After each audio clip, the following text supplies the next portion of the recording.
It's good to know that having crap games in primetime slots is not a uniquely American thing. Everton are good? Question mark. United are bad? Exclamation point. This is Red Card Radio.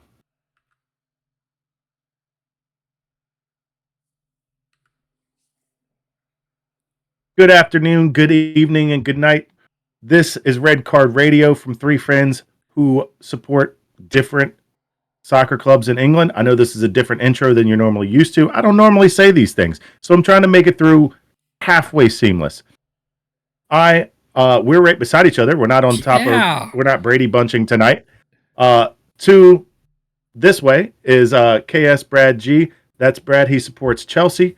I am Whiteheart_Sean on my Twitter handle. I support Tottenham, and my name is Sean. And this is Red Car Radio. What's going on, Brad? Where is James? I do not know. He is lost somewhere. We need to find him. Because this is going to be chaos. I am pretty awesome. I am pretty sure wherever he is, he's pretty happy. Hey, he's probably the happiest place on earth. Yes, especially with how Arsenal have played the last few games. I'm sure he is in the happiest place on earth. I got a question. Did you get a pay raise this week for us hosting this? Yeah. Oh, you did? Oh, the CFO must have hit you up because I didn't get a bigger paycheck this week. So I guess you do have the hosting. Yeah. duties. Oh, yeah. I got weird. I got a few pay raises this weekend, but they weren't from the CFO. They were from our good friends in the EPL and their tasks. And I'm dancing around this bush enough that I'm going to get away from it. I got paid a few times this weekend thanks to the EPL. But hey, that's good. Let's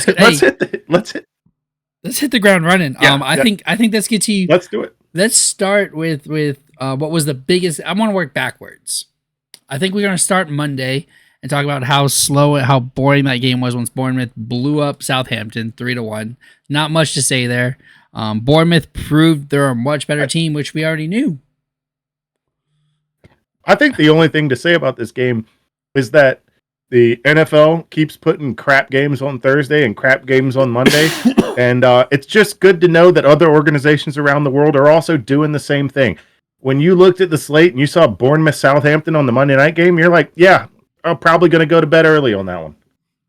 Yep, I am taking my lunch break when I want to. I'm not taking my lunch break at kickoff. But that's Sunday. Anyways, I think that's all we need to say about that. Oh yeah, Monday Night Football's on Sunday. Sunday was spicy. We had Ipswich drawing Villa. Who had that on their bingo card? I think a couple of people, in our picks, but not many. No, not a single person. We all went Villa, by the way. Yeah. And Ipswich did it. Like, I think Ipswich has enough in the tank. This is the only reason why I bring up this game is because I think Ipswich has enough in the tank to stay up. I truly am starting to believe that Ipswich will pull together enough points to make it happen.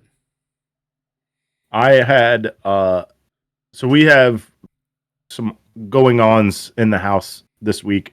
On the weekend, we're hosting a large amount of people. So the laundry list of things to do started about 2 weeks ago. Ramping up, beginning with last weekend, and continuing through this week, So there was a to-do list, and I informed Brittany that there is a block that I am deadlocked to the TV. It is from 11:30 to 12:45. Other than that, you got me for NFL. You got me for before that. There's no F1. You got me. But that time frame. So I did have Villa Ipswich on, but I was not watching it. Now, when Ipswich went up 2-1, that second goal for Ipswich was, as they say in the business, while avoiding certain topics, is that goal was important to some. As they say. Hey, look, he's not here, right? I mean, just because we have a separate chat away from James for our extra no, we don't. activities. No, we don't. We don't need to do that. But that goal was important to some. Yes. And it was surprising to look at the TV and seeing Ipswich 2-1 on Villa. That was surprising. And now I always felt like Villa were either going to come back and win or come back and at least draw at level. which they ended up doing. It was a 2-2 draw. That was surprising. So that's good to see. That's Mari Hutchison and the boys. I think there's a Ross Barkley flying around out there. They picked up a couple of fringe Premier League players. No, Ross Barkley's on Villa, but that's 4 draws on the bounce. On Villa, okay. After losing to City, that's 4 draws on the bounce. Like, now he's got to turn to wins. Hey, but you scored 38 points, you're going to stay up. That's right. That's pretty much the math I think we've worked out. Most years, there might have been 1 or 2 that we looked at for the Premier League that 38 points wasn't enough. But just draw all of them. Sean, there was another one. There was another game. Did you have a great time at the theater on Sunday? You said you had a certain block of time free.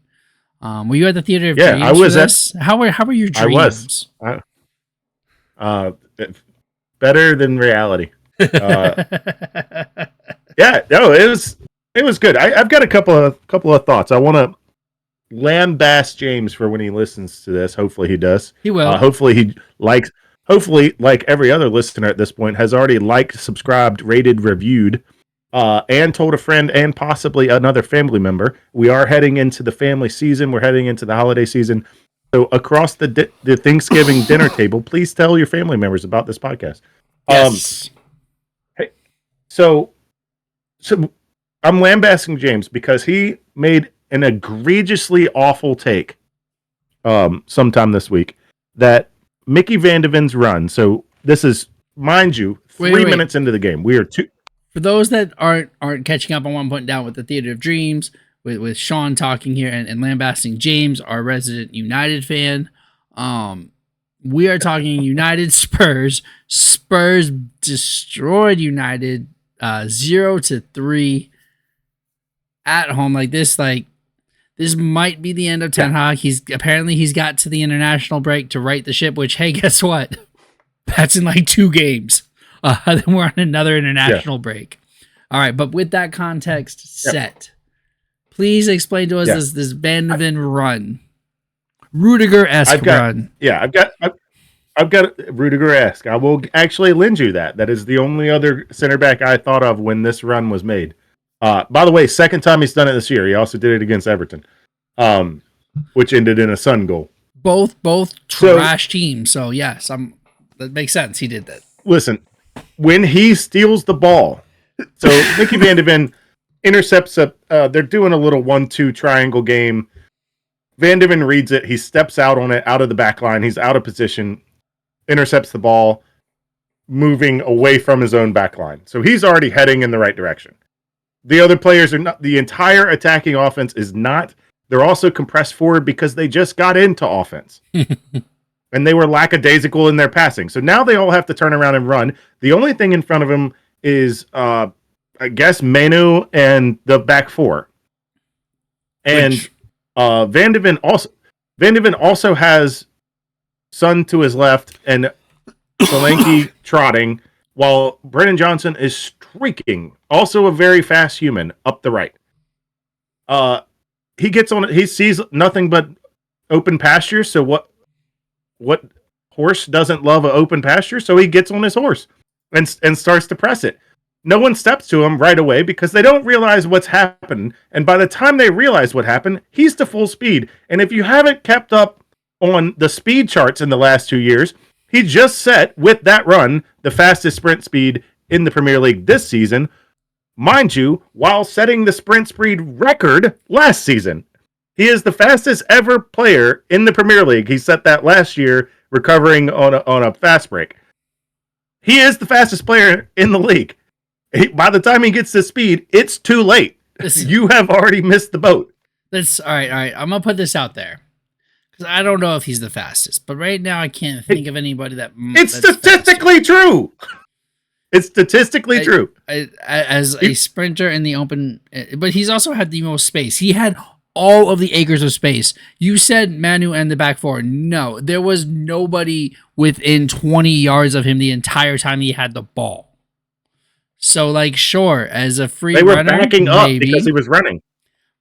But nobody can't, I don't know. I feel like there's somebody that I'm not thinking of that is faster. But I'm going to leave that to the people. We want those. No, listen. We want comments. If you believe Mickey Van de Ven is the fastest, then you can say I agree with Sean, and he could be right for the first time ever. Or you can think of other names on the night after a debate. On the night after a political debate, I would like facts to matter. Here it is. Mickey Van de Ven. This is pulled from the EPL website. Mickey Van de Ven has registered the fastest ever sprint speed by a player in the Premier League. He clocked a mind-blowing top speed of 37.38 kilometers per hour. That was last season. That sounds yesterday like he ran a 37.1. Oh, so he's getting slower? 23.22 miles an hour. He was carrying the ball. The first time he clocked that speed, he didn't have the ball. Do you understand? He's aging. I guess Tottenham gotta get rid of it, man. That sprint speed, I can compare this. That sprint speed is slightly slower than Usain Bolt. This is the speed we're talking about. Oh. Okay. Anyways. So he ran the ball really fast. I got some other points. Scored the goal. Here's my question. I got some other points. We go through the half. You got me in the weeds there. Sorry. Go ahead. We got your way. This is your game. Yeah. I got some other points. So the other thing I noticed, and maybe it was due to Manchester United's midfield being extremely poor, which has probably happened. They're both poor and porous.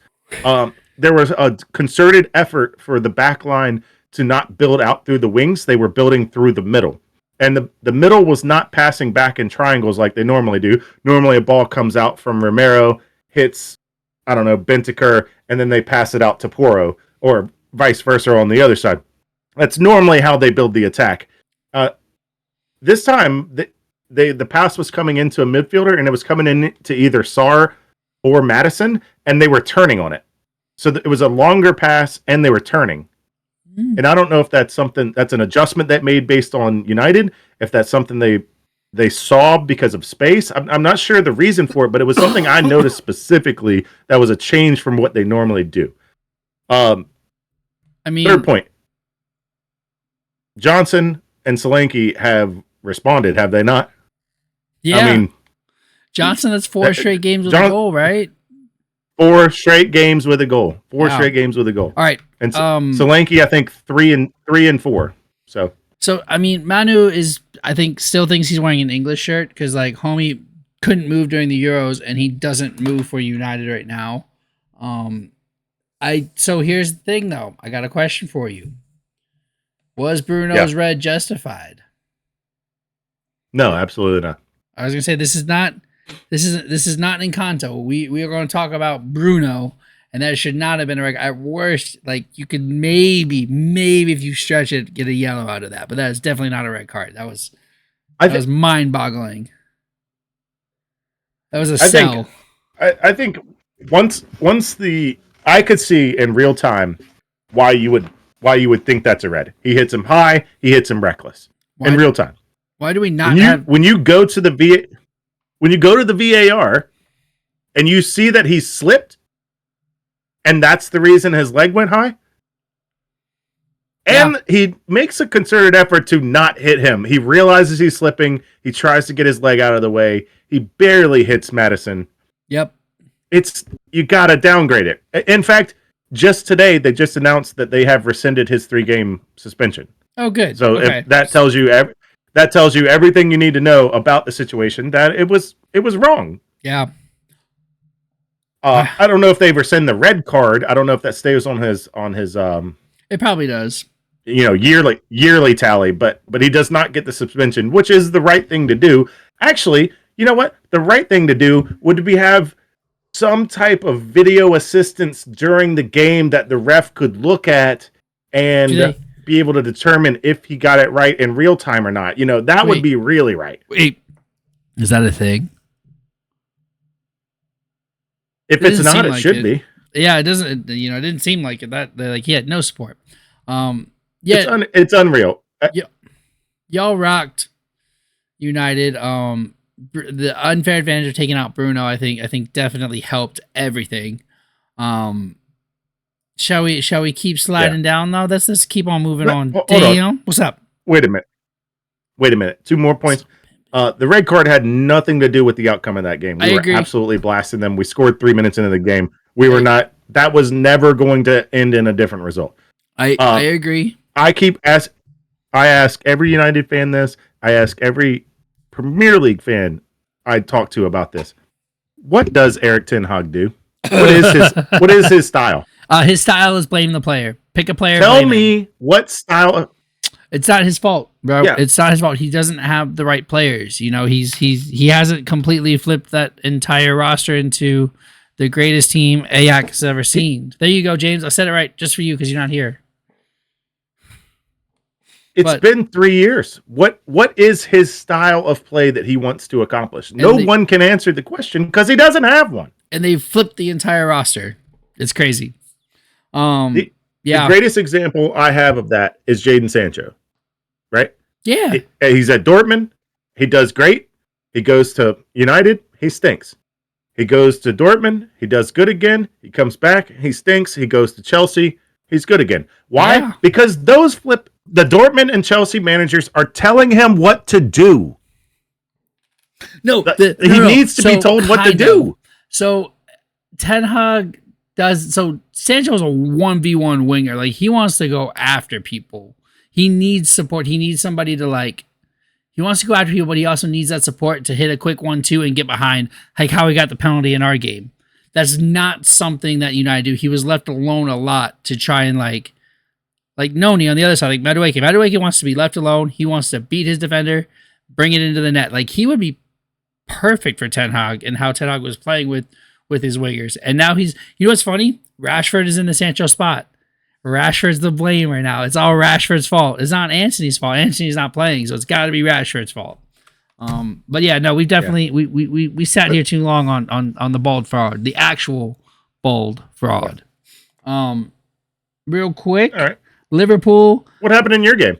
Oh, my game. I don't know if you know. I don't know if you know this. In my game, there was an accomplishment that's never been done before, never been seen before. For the first time ever in the Premier League, 4 goals scored before half. 4 goals scored in like 20 minutes of ball. Fantastic. Like, oh my gosh. Like, I think this was in the chat, and James. You mean by one player, right? Yes, 4 goals by one player from the 21st minute to the 41st minute in 20 minutes. Homie knocked in 4 goals, and they were all 4 kind of different goals. Sanchez is still a bum. His bum status has returned. Both goals were 100% his fault. One goal is understandable because he was trying to play out the back, trying to make a pass. He made the wrong pass. And like, we're learning those things, right? Like, we're playing out the back. Our goalie is now a passer. So like, cool, he's going to make those mistakes. Him running out to punch thin air and watching the ball roll in the 7th minute was absolutely terrible. I was like, oh no, we're losing. We're going to lose this. But then, in the 21st minute, Nico almost trips and falls over, but gets the ball to Cole Palmer at the top of the box, and he gets his first goal.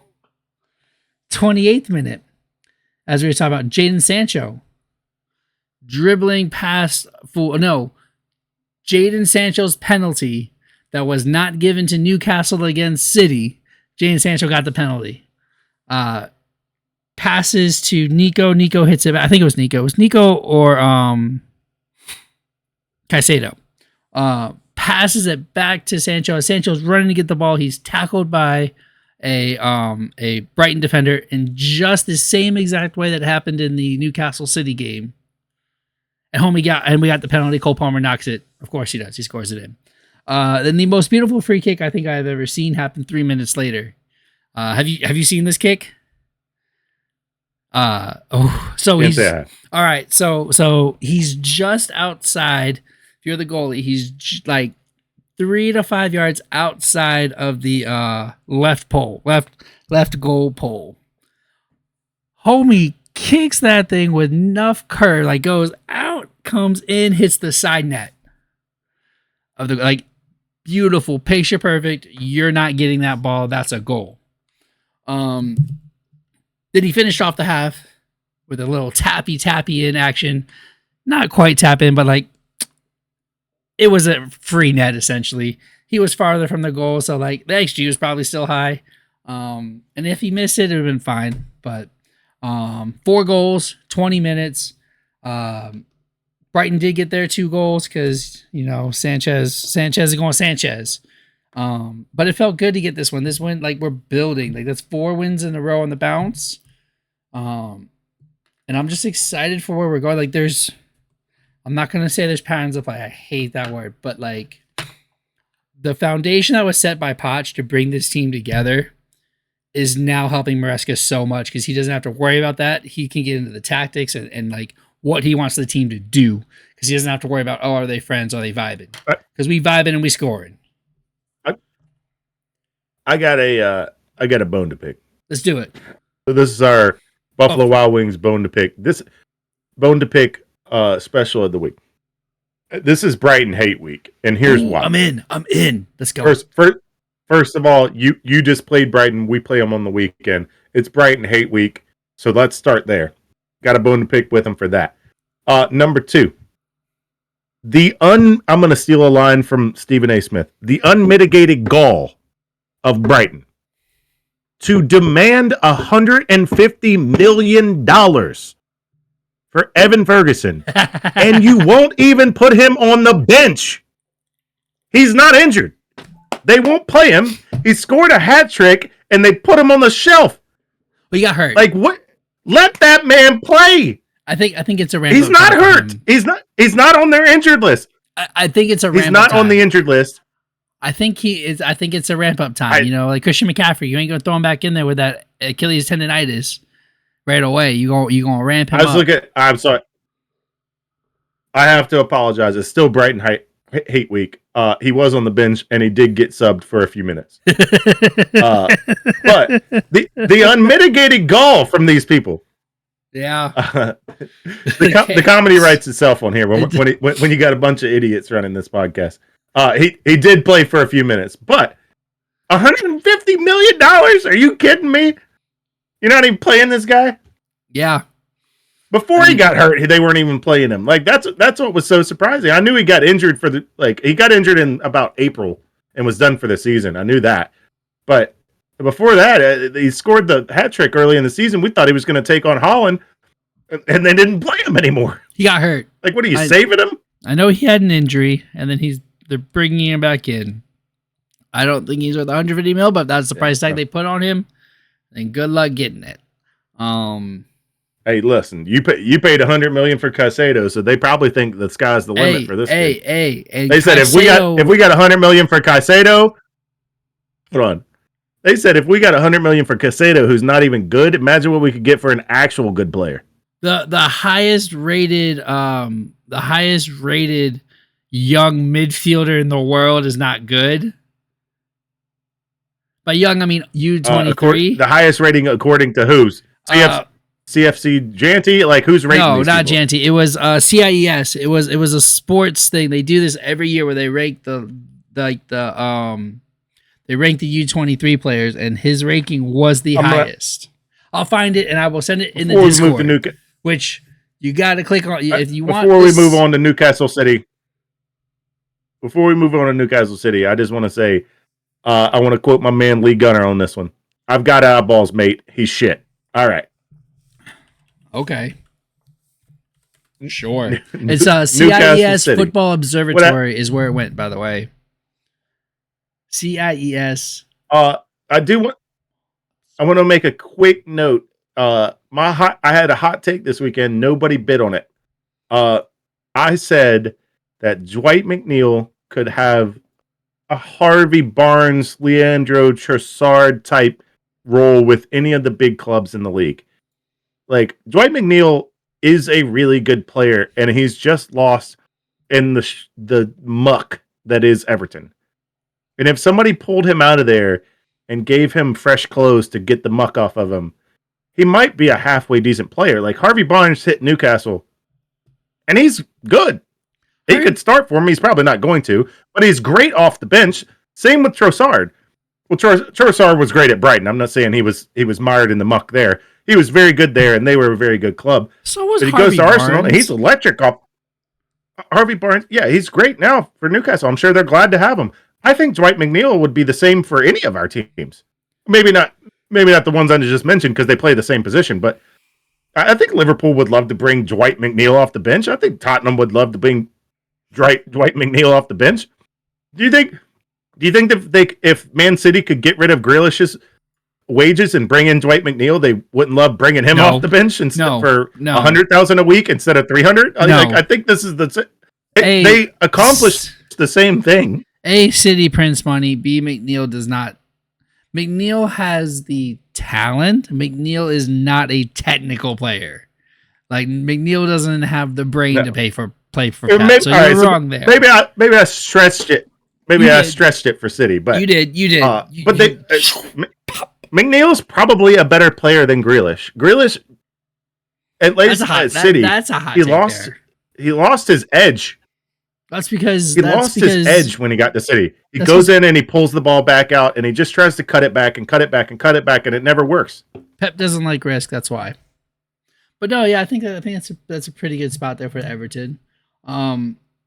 Newcastle City, where oh my gosh, I wanted to tell you this because of this game, because of what I've watched from City this year.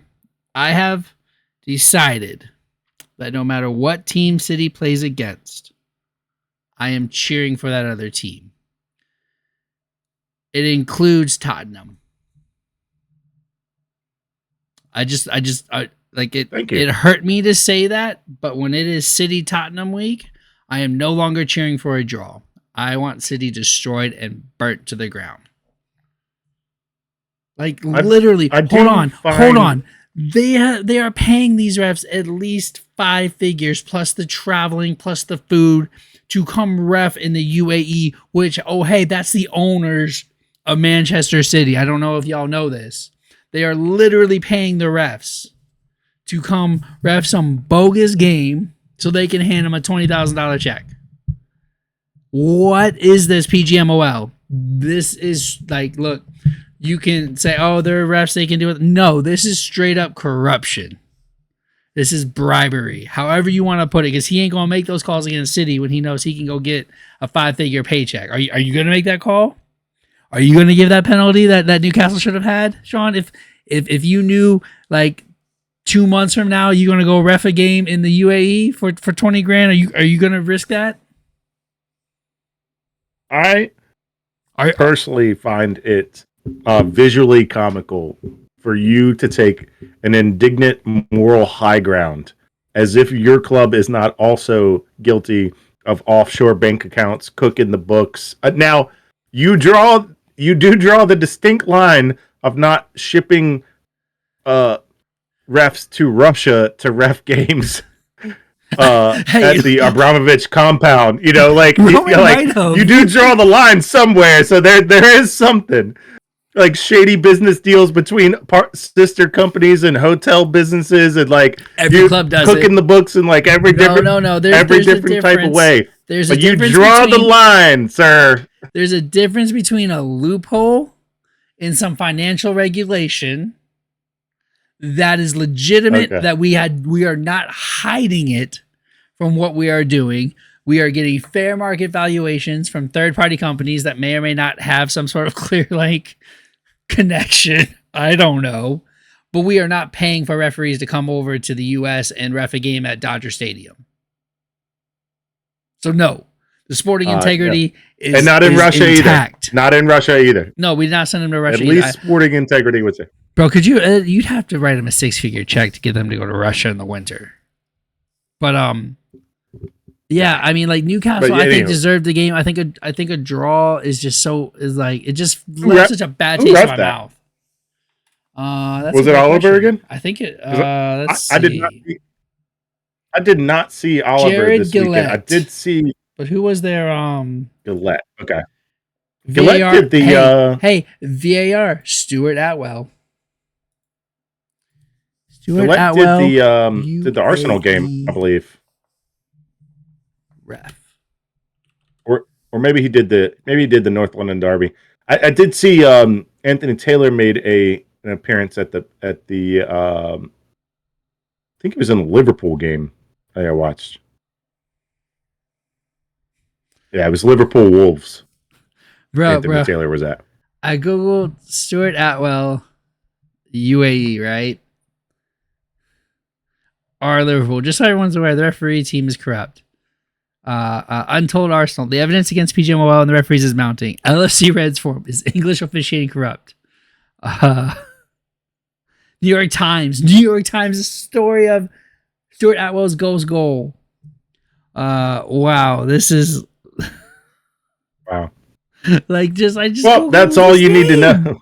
And this is what's happening to English football. This is what's wrong with English football is that these refs get foreign refs in here, or at the least don't make it so obvious that they're cheating, that they're being paid to cheat. I think that's all we got. Newcastle played a great game. Probably deserved more than the point that they got. But ref's going to ref. That's what we're saying here. I'm happy Chelsea got a dub. You're happy Spurs got a dub. I'm happy United got dunked on. Fulham knocking off Forest. There's now 2 teams left that could go undefeated. City and Arsenal, probably as expected. Chelsea's in the top 4, but we're not looking at the table yet. It's not week 10. We've agreed with our normal host that we will wait till week 10, and that will be the table special. Besides that, guys, I hope you enjoyed match week 6, and we will catch you on Friday for the preview of match week 7.